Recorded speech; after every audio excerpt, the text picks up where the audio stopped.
Pozdravljeni ponovno v našem podcastu MCC vam pove. Danes se bomo z gospodom Bojanom Mordom pogovarjali o spletni aplikaciji Znakovnik. Z nama pa bo tudi tolmačka Tamara Grm. Lep pozdrav obema. Živjo. Pa moje prvo vprašanje mogoče bi bilo, kako ste v bistvu prišli na idejo za to aplikacijo Znakovnik?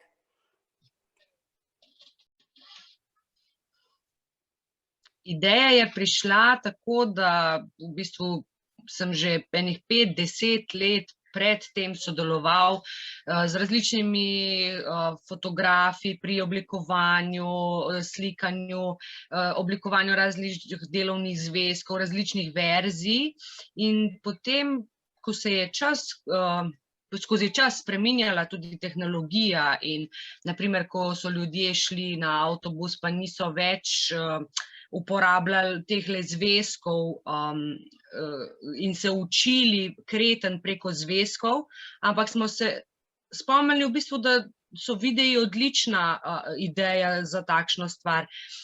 Tako da to je zraslo leta 2013 in potrebovali smo ene 2 leti, ker ta aplikacija je seveda zelo draga stvar, v ozadju je kar nekaj mehanizacije, ne samo snemanja, montaža, ampak tudi delovni stroj, aparature in vse te stvari.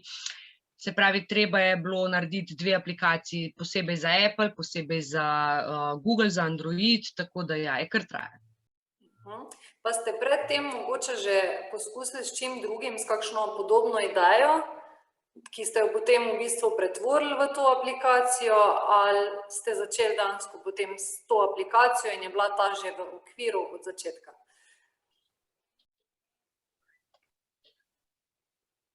Znakovnik je moja prva aplikacija, prva življenjska izkušnja z tega področja. Potem sem pa gradil tudi drugo aplikacijo, to pa je slovar mednarodnih kretanj. Okej. Se pravi, to je v bistvu nadgradnja Znakovnika, potem ta slovar?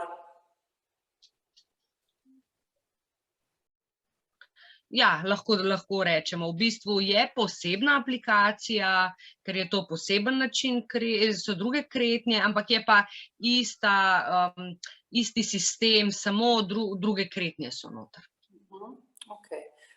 No pa mogoče bi mogli to že na začetku povedati za vse tiste, ki ne vedo, kaj je pravzaprav aplikacija Znakovnik, komu je namenjena in kaj ponuja? Ja, hvala. Znakovnik je v bistvu slovar gluhih kretanj. To je v bistvu nek odgovor vsem tistim, ki komunicirajo med gluhimi uporabniki, pa imajo tudi sami materni jezik, znakovni jezik in pa želijo mogoče tudi poenostavljeno komunikacijo, to pomeni kretnje v slovenskem jeziku predstavljajo kaj? Naš jezik gluhih in naglušnih. In ta slovar je v bistvu namenjen začetnikom, ki bi se radi učili znakovnega jezika. Seveda zaradi tega mogoče koga poznate, kakšnega gluhega in lahko zaradi te aplikacije hitreje navežete stik z njim. Tudi na tak način se spoznava drugačen svet, svet tišine in pa našo posebno kulturo gluhih. Seveda tudi aplikacijo stalno dopolnjujemo, dodajamo. Se pravi, to ni samo slovar za slišeče, ampak je tudi prav za gluhe, ker jezik je živ, in se vedno spreminja, razvija. Ker jaz sem tudi v bistvu, ravno zdaj, ko ste to razlagali, jaz sem prej vedno razmišljala, da je ta aplikacija namenjena samo za tiste, ki niso gluhi, pa se želijo povezati z gluhimi oziroma komunicirati. Ampak ja, dejansko tudi gluhi verjetno uporabljate to aplikacijo, ker tako kot ste rekli, se jezik razvija Tako da zelo zanimivo, da je tudi ta aspekt tu zraven, ne. Pa imate mogoče kakšno statistiko, koliko ljudi uporablja aplikacijo? Ja, približno do zdaj je je bilo že naloženih več kot 5000 uporabnikov že naložilo tega. Se pravi, obe platformi preko Apple in preko Androida oziroma Google Playa. Super. Pa je to več, kot ste pričakovali mogoče na začetku, ko ste si zastavili, ali nekako gre po vaših pričakovanjih? Pričakovanja so presežena v bistvu. Glede na finančni vložek v to infrastrukturo, če bi imel več denarja, več sredstev, bi seveda pričakoval, tudi bi bil cilj večji, višji, no, ampak pri nas je tako, gremo korak za korak. To ni od danes na jutri, ampak je dolgoročni projekt, tak en maraton za nas, da je tek na dolge proge. Tako se je treba vseh stvari lotiti v življenju, po mojem. Zdaj mogoče me zanima, kako vi doživljate, kako se vam zdi, zakaj je v bistvu pomembno, da se ljudje naučijo znakovnega jezika?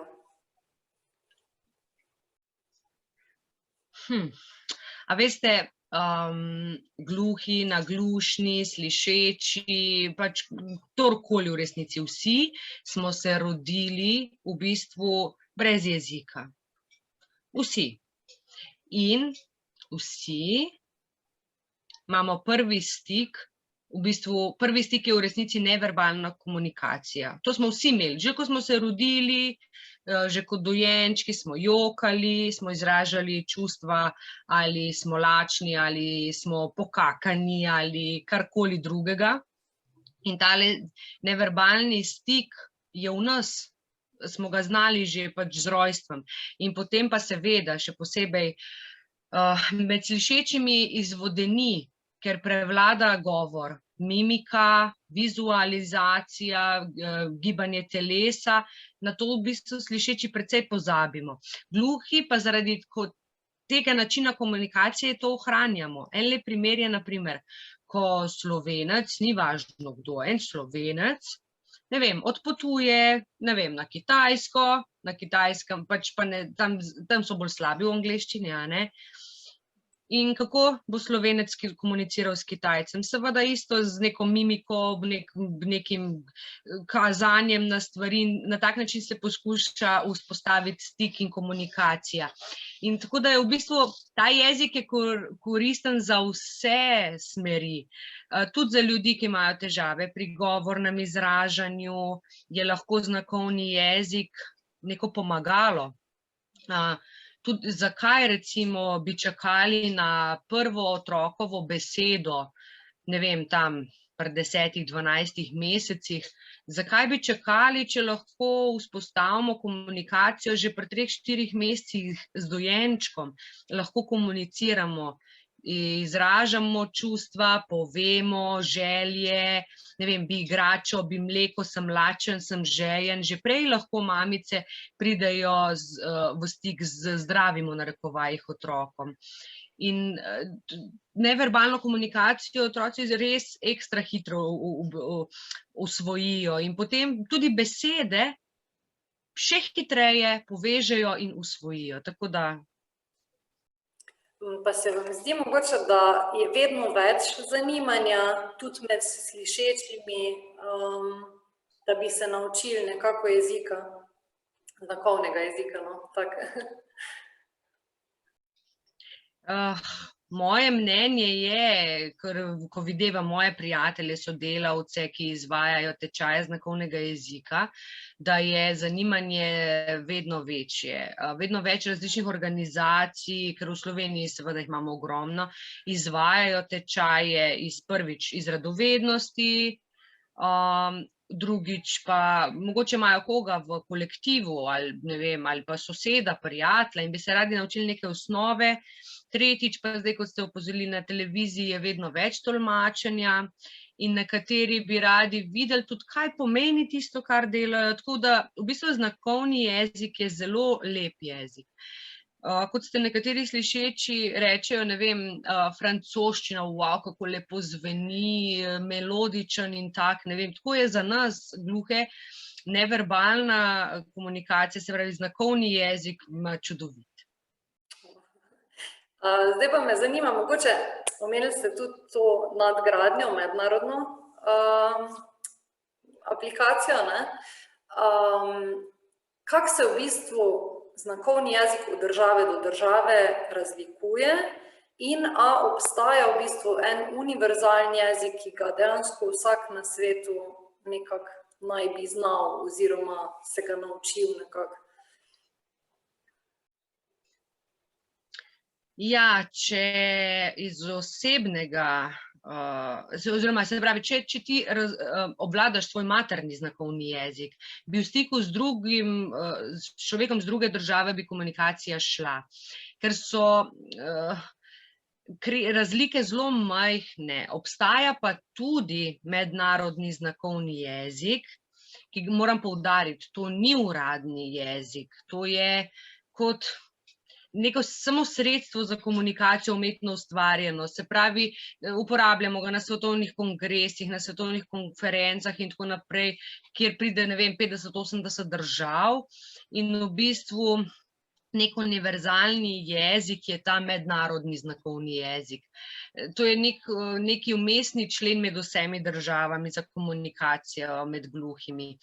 Običajno je tako, da na teh konferencah, kongresih pripeljajo svojega domačega tolmača, in potem iz angleščine tolmačijo recimo v slovenski znakovni jezik, in gluhi so bolj sposobni, mogoče več komunicirajo, ampak uporabljajo samostojno ta znakovni jezik, mednarodni, ki je v bistvu še bolj enostaven, poenostavljen kot pa naš domač materni jezik. Seveda pa pogoj za razumevanje mednarodnega znakovnega jezika pa je, da obvladaš najprej svoj materni znakovni jezik, ker to je v bistvu nadgradnja, je bolj, se pravi, prihaja do poenostavljenih kretenj, ampak moraš povezovati in poznati sistem tega funkcioniranja. Se v bistvu mogoče dogaja tudi to, da tudi gluhi dejansko ne obvladajo jezika celega oziroma celostnega, če gledamo, da imajo težave s tem, da se naučijo vse, ne? Ja, tudi. Recimo današnja slika, na primer v Sloveniji je gluh, se pravi, gluhim je prvi materni znakovni jezik znakovni jezik, ampak na nivoju države pa tega še niso potrdili kot uradni jezik. Na primer, veliko držav ima težave pri tem. In recimo slovenščina je nam gluhim drugi jezik in pri pisanju, govorjenju imamo težave. In po jutrišnjem maju v Državnem zboru v Državnem zboru bodo poslanci, upam da, potrdili vpis znakovnega jezika v ustavo, se pravi kot enakovreden jezik, kot ga ima italijanska manjšina, madžarska manjšina, ga bomo imeli tudi končno mi. Se opravičujem, ampak skozi življenje je bilo ogromno ovir, ogromno nerazumevanja, ljudje ne na nepravih mestih, ker gluhi, kar so potrebovali, jih je bilo težko razumeti, se pravi, tam 120-130 let nazaj je na Milanskem kongresu so rekli, da prepovedujejo kretanje gluhih, se pravi, so jim tudi roke vezali, so jim tepali roke, kadarkoli so želeli komunicirati v svojem jeziku. Tako da po skoraj 100 let so gluhi potrebovali, da je prišlo, da je njihova pravica v bistvu prišla do izraza. In to v teh časih, recimo, ne? Ja. Ko nekako mislimo, da smo vsi prišli do tega, da imamo neke pravice, pa še še vedno se je treba bolj nekako za njih boriti, ne? Ja, tudi mislim, da ko bo vpisano, če bo, oziroma ko bo vpisano ko bo potrdil Državni zbor, no potem nas čaka še ogromno dela, ker se treba je urediti še podsisteme na državnem nivoju, na lokalnem nivoju. Veliko je teh por, ki jih je treba zamašiti oziroma skozi katere je treba uveljaviti svoje pravice. Da bomo prišli tja, pa bomo rekli, smo vpisani v ustavo, imamo vse to, ampak na lokalnem nivoju ali pa kje v nižjem nivoju se bomo pa spet vleklo, vse se bo treba posebej boriti. Saj to je krasno, seveda, da je vpisano v ustavi in to je odličen začetek, ampak borba bo še trajala za to našo pravico. Absolutno. Ja, jaz upam, da se najboljš možno in najhitreje možno za vas dobro izpelje. Zdaj tudi jaz sem si v bistvu potegnila to aplikacijo Znakovnik dol, se mi zdi zelo zanimiva.